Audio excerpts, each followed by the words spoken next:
नमस्कार, आदर्श प्राईम टीव्हीच्या prime travel या विशेष कार्यक्रमात आपले स्वागत आहे। आज आपण भारताच्या आध्यात्मिक आणि सांस्कृतिक वारशाचा अविभाज्य भाग असलेल्या कुंभमेळाव्याचा प्रवास करणार आहोत, जिथे लाखो श्रद्धाळू एकत्र येतात। तो म्हणजे प्रयागराज, त्रिवेणी संगमाची पवित्र भूमी, पृथ्वीवरचा स्वर्ग म्हणजे प्रयागराज। प्रयागराज ज्याला प्राचीन काळात प्रयाग म्हटलं जातं, म्हणजेच ज्ञानभूमी, गंगा, यमुना आणि गुप्त सरस्वती या तीन पवित्र नद्यांचा संगम जेथे होतो, या स्थानाला पवित्रतेचे प्रतीक मानले जाते। असा आहे तो प्रयागराज। या ठिकाणी मंत्रोपचार, घंटा स्नान आणि घंटानादासोबत एक स्नान केले जातं, एक पवित्र पर्वणी समजले जाते, ते म्हणजे प्रयागराज।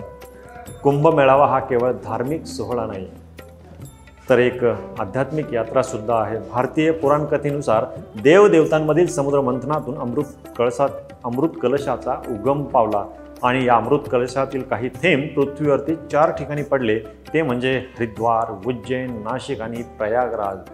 दर 12 वर्षांनी प्रत्येक ठिकाणी कुंभमेळावा भरत असतो। यावर्षी 2025ला प्रयागराज या ठिकाणी कुंभमेळावा संपन्न होत आहे। आणि हो, कुंभमेळ्यातील आणखी एक अनोखा पैलू म्हणजे येथे येणारे साधू, जे की आपल्याला कुंभमेळाव्यापूर्वी आणि नंतर कधीच पाहायला मिळत नाहीत। असे विविध प्रकारचे साधू, त्यामध्ये विशेष आकर्षण आहे ते नागा साधू, कपालिक साधू आणि विविध संप्रदायांचे गुरु, ज्यांची जीवनशैली, ध्यानधारणा आणि त्यांच्या आश्रमातील शांतता पाहून आपल्याला भारतीय अध्यात्माची महती कळेल। जे की हे साधू आहेत ज्यांनी भौतिक सुखाचा त्याग केलेला आहे, ऐहिक सुखाचा त्याग केलेला आहे आणि फक्त भगवंताच्या प्राप्तीसाठी नामस्मरण आणि भगवंत प्राप्ती हेच ज्यांचे हेतू आहे, उद्देश आहे, असे साधू आपल्याला फक्त आणि फक्त कुंभमेळाव्यात पाहायला मिळतात, ते आपण पाहत आहोत।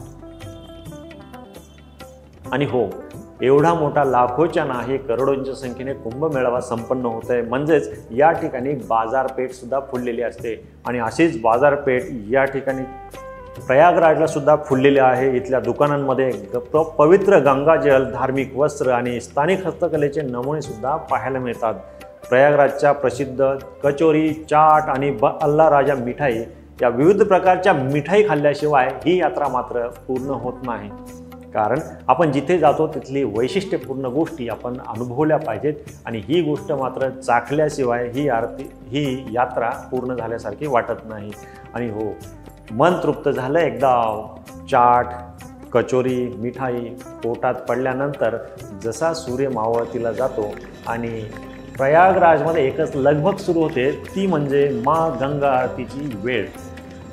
जसं जसं सूर्याची किरणं तांबडी होत जातात आणि नाहीशी होत जातात, तसं तसं गंगेच्या काठावरती सर्व भाविक जन मिळून पाण्यावरती तरंगणारे दिवे आणि गंगा आरती मोठ्या प्रसन्न उत्साही वातावरणामध्ये संपन्न होत असताना आपण पाहत असतो।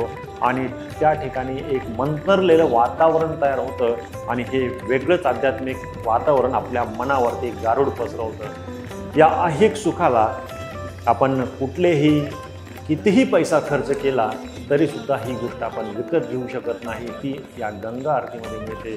कारण आत्मिक सुख, ऐहिक सुख, आध्यात्मिक सुख हे आपल्या मानण्यावरती असतं आणि मिळवण्यावरती असतं, ज्याचं त्यालाच कमवावं लागतं।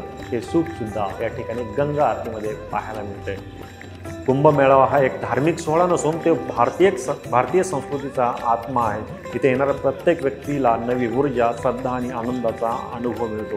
आपण म्हणाल एवढ्या मोठ्या संख्येने भाविक कसे इथे येतात? आपण गुरुत्वाकर्षणाचा नियम पाहिलेला आहे। जसं मॅग्नेट हे लोखंडाला आकर्षित करतं, तसंच काहीतरी साक्षात्कार असणार आणि याला वैज्ञानिक जोडसुद्धा आहे। म्हणूनच या ठिकाणी एवढ्या संख्येने आपण या भौतिक काळामध्ये कितीही चांगलं जेवणाचा कार्यक्रम ठेवला, कितीही चांगले कार्यक्रम ठेवले तरी माणसं बोलवायला फार खर्च आणि नाकी मिळतो। परंतु पाहणं, लाखोची संख्या जिथे असायची तिथे आज करोडोंची संख्या आहे आणि या करोडोंची गर्दी कशी जमा होत असेल, नक्कीच काहीतरी अनुभव असणार का नाही? आणि हो, आजचा हा पवित्र प्रवास आपण इथेच संपवत आहोत। आपल्याला हा प्रवास, प्रयागराजचा प्रवास कसा वाटला? जर आवडला असेल तर नक्कीच लाईक करा आणि आपल्या जे काही सूचना असतील त्यासुद्धा कमेंटमध्ये सुचवा, चांगल्या वाईट असतील तरी आम्हाला काही हरकत नाही.